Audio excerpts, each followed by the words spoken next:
안녕하세요. 오늘 정말 중요한 소식 가져왔습니다. 일하시는 어르신들, 그동안 국민연금 때문에 속상하셨던 분들 많으시죠? 드디어, 진짜 드디어 이 제도가 아주 크게 바뀝니다. 그동안 말이 많았던 부분이 싹 해결되면서 어떤 분들은 생각지도 못했던 목돈까지 돌려받게 되셨다고 하는데요. 자, 그래서 내 연금이 과연 어떻게 달라지는지 지금부터 제가 속 시원하게 아주 쉽고 빠르게 설명해 드릴게요. 자, 뭐니 해도 가장 궁금해하실 소식, 바로 돈 얘기부터 시작해야겠죠? 이번에 제도가 바뀌면서 조건에 맞는 분들은요, 무려 최대 180만 원의 목돈을 한꺼번에 돌려받게 됩니다. 와, 180만 원. 이거 정말 쏠쏠하죠? 마치 까맣게 잊고 있던 비상금을 딱 찾은 기분이랄까요? 적게는 몇십만 원부터 많게는 진짜 100만 원이 훌쩍 넘는 돈이 내 통장에 들어온다는 겁니다. 근데 여기서 궁금증이 하나 생기죠. 아니, 정부가 왜 갑자기 이렇게 큰 돈을 돌려주는 걸까요? 그냥 주는 건 아닐 텐데 말이죠. 그쵸? 그 답을 찾으려면요, 우리가 먼저 이 정책이 도대체 어떤 답답한 문제를 해결하려고 나왔는지 그 예전 제도부터 좀 들여다볼 필요가 있습니다. 네, 첫 번째 이야기, 바로 일에서 삭감된 내 연금입니다. 아휴, 제목만 들어도 좀 답답하시죠?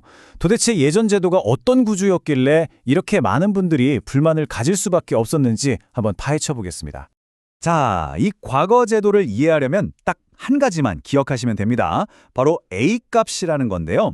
이름이 좀 어렵게 들리죠? 근데 전혀 복잡할 거 없습니다. 그냥 쉽게 말해서 우리나라 국민연금 내는 사람들 평균적으로 한 달에 이 정도는 버는구나 하는 기준선이라고 생각하시면 돼요. 그리고 바로 이 숫자, 이 A값이 내 연금이 깎이느냐 마느냐를 결정하는 아주 중요한 열쇠였습니다. 작년, 그러니까 2025년을 기준으로 보면요, 이 A값이 월 309만 원 정도였어요. 자, 그럼 여기서 문제가 생깁니다. 만약 내가 은퇴하고 나서 일을 해서 버는 돈이 이 309만 원을 넘어버렸다? 그럼 정부가 딱 보고 평균보다 소득이 많으시네요? 그럼 연금은 조금 깎아서 드릴게요 하면서 원래 받아야 할 돈을 줄여서 줬던 겁니다. 이러다 보니까 정말 억울한 분들이 많았죠. 당시에 한 택배기사님이 하신 말씀이 아직도 기억에 남는데요. 내가 땀 흘려 일한 죄밖에 없는데 왜 내 노후 자금을 건드리냐? 라고 하셨어요. 아, 진짜 이 한마디에 모든 분들의 심정이 다 담겨 있지 않나요? 그저 열심히 일했을 뿐인데 내가 평생 붓고 모은 소중한 노후 자금이 깎이니까 이건 뭐 불만이 안 터져 나오는 게 이상한 거죠. 그리고 이게 뭐 한두 명, 소수의 문제도 아니었습니다. 바로 작년 딱 1년 동안에만 무려 13만 7천 명입니다. 13만 7천 명이 넘는 분들이 이 제도 때문에 자기가 받아야 할 연금을 다 못 받으신 거예요. 와, 정말 어마어마한 숫자 아닙니까? 자, 그럼 이제 이 답답했던 과거는 잊고 속 시원한 해결책을 알아볼 시간입니다. 두 번째 이야기, 새로운 기준 519만 원입니다. 이제 정말 대부분의 일하시는 어르신들은 이 연금 삭감 걱정에서 해방될 수 있습니다. 한번 보시죠. 이번 정책의 핵심, 바로 이겁니다. 한눈에 딱 들어오시죠? 연금이 깎이던 기준선이요, 기존에 약 309만 원이었는데 이게 무려 519만 원으로 그냥 껑충 뛰어 올랐습니다. 거의 200만 원 가까이 높아진 거예요. 이건 뭐 조금 바뀐 수준이 아니라 정말 엄청난 변화라고 할 수 있습니다. 아니, 그러면 이 519만 원이라는 숫자는 대체 어떻게 나온 걸까요? 이것도 계산법이 아주 간단합니다. 올해 예상되는 평균 소득, 즉 A값이 약 319만 원인데요. 여기에 정부가 마치 보너스처럼 200만 원을 추가로 공제해 주기로 한 겁니다. 그래서 319 더하기 200, 딱 519만 원이라는 훨씬 넉넉한 기준선이 만들어진 거죠. 자, 그리고 특히 자영업하시거나 프리랜서로 일하시는 분들, 이거 정말 중요하니까 꼭 기억해 주세요. 여기서 말하는 소득 519만 원은요, 내가 번 돈, 그러니까 총 매출이 절대 아닙니다. 가게 월세, 재료비, 인건비 같은 거 다 빼고 내 손에 진짜로 남는 돈, 바로 순소득 기준이에요. 그러니까 혹시라도 장사가 잘 돼서 매출이 높게 나와도 순소득이 519만 원만 안 넘으면 연금은 단 1원도 깎이지 않는다는 거. 이제 정말 마음 푹 놓으셔도 됩니다. 자, 이제 드디어 여러분이 가장 기다렸었을 시간이죠. 세 번째 이야기, 최대 180만 원 환급받기입니다.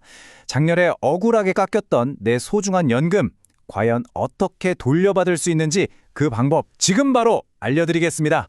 아니, 어떻게 작년에 깎인 돈을 돌려준다는 거지? 싶으시죠? 이유가 아주 간단합니다. 이번에 바뀐 새로운 법이요. 그냥 오늘부터 시작? 이게 아니라 작년, 그러니까 2025년 소득부터 적용하기로 했기 때문이에요. 이걸 좀 어려운 말로 소급 적용이라고 하는데 쉽게 말해서 옛날 기준으로 일단 떼어갔던 돈을 이제 바뀐 새 기준에 맞춰서 다시 계산해서 돌려준다는 뜻입니다. 자, 실제 사례를 들어보면 이해가 확 되실 거예요. 여기 김 선생님이 계십니다. 이분은 작년에 한 달에 400만 원을 버셨어요. 예전 기준 309만 원을 훌쩍 넘었죠? 그래서 매달 15만 원씩 1년 동안 총 180만 원이나 연금이 깎였습니다. 아까웠죠? 자, 그런데 이제 바뀐 새 기준인 519만 원으로 보면 어떨까요? 400만 원은 519만 원보다 한참 아래죠? 그러니까 결과적으로 김 선생님은 작년에 깎였던 180만 원을 단 한 푼도 빠짐없이 전액 다 돌려받게 되는 겁니다. 와, 대박이죠? 그럼 이 소중한 환급금 대체 언제쯤 내 통장에 들어오는 걸까요? 요건 딱 두 그룹으로 나뉘는데요. 잘 들어보세요. 먼저 회사에 다니시는 직장 가입자분들은 바로 올해 2020년 8월에 받으시게 되고요. 그리고 자영업이나 프리랜서처럼 종합소득세 신고를 하시는 분들은요. 내년 2027년 1월에 정산돼서 들어오게 됩니다. 시기가 조금 다르니까 꼭 확인해 주세요. 자, 그럼 이런 생각이 들 수 있어요.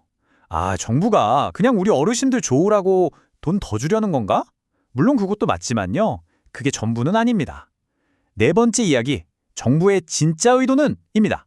이 정책 변화 뒤에는 사실 더 큰 그림, 바로 우리나라 경제 전체를 생각한 아주 전략적인 의도가 숨어 있습니다. 정부가 왜 하필 지금 이 카드를 꺼내 들었을까요? 여기에는 아주 명확한 이유가 있습니다. 바로 우리 사회가 이제 초고령 사회로 접어들면서 일할 사람이 점점 부족해지고 있기 때문이에요. 그러니까 이건 풍부한 경험과 기술을 가진 우리 어르신들께 정부가 보내는 강력한 신호인 겁니다. 이제 연금 깎일 걱정 제발 하지 마시고 다시 일터로 나와서 경제에 힘을 보태주세요 하고 말이죠. 자, 이 그래프를 보시면 이번 변화가 얼마나 큰지 한눈에 딱 들어오실 겁니다. 무슨 뜻이냐면요. 예전에 연금이 깎여서 속상했던 분들이 100명 있었다면 이제 그중에서 65명, 그러니까 10명 중 6명에서 7명 정도는 더 이상 연금 깎일 걱정을 안 해도 된다는 뜻입니다. 와, 이 정도면 정말 엄청난 효과라고 할 수 있겠죠? 물론 세상에 공짜는 없겠죠. 이 제도를 이렇게 바꾸는 데는 앞으로 5년 동안 무려 5,356억 원이라는 어마어마한 돈이 들어갑니다. 이건 다 우리 세금이죠. 하지만 정부는 이 돈을 쓰는 게 그냥 비용이 아니라 우리 경제에 꼭 필요한 일손을 확보하기 위한 전략적인 투자라고 판단한 겁니다. 자, 그래서 오늘 제가 드린 긴 설명의 핵심 결론 딱 하나만 기억하시면 됩니다. 그건 바로 이제 한 달에 버는 순소득이 약 519만 원을 넘지 않는다면 국민연금 깎일 걱정은 정말 옛날 이야기가 됐다는 것, 이제 마음 편하게 일하셔도 된다는 겁니다. 이것만 꼭 기억하세요. 자, 마지막으로 여러분의 생각은 어떠신가요? 이번 변화, 열심히 일하시는 어르신들께 드리는 아주 공정하고 당연한 보상이라고 생각하시나요? 아니면 혹시 연금기금의 미래를 생각했을 때 다음 세대에게 부담을 줄 수도 있는 조금은 위험한 정책이라고 보시나요? 여러분의 소중한 생각을 댓글로 자유롭게 남겨주시면 감사하겠습니다.